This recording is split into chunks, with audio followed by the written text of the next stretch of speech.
Hey, want to know how to change the batteries on your Schlage Encode Plus Wi-Fi compatible doorknob?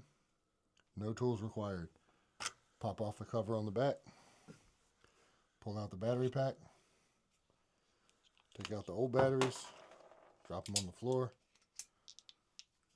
Put in the new batteries.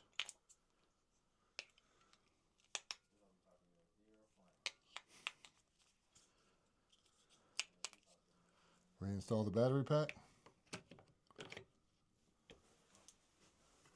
And put the cover back on. It's that easy.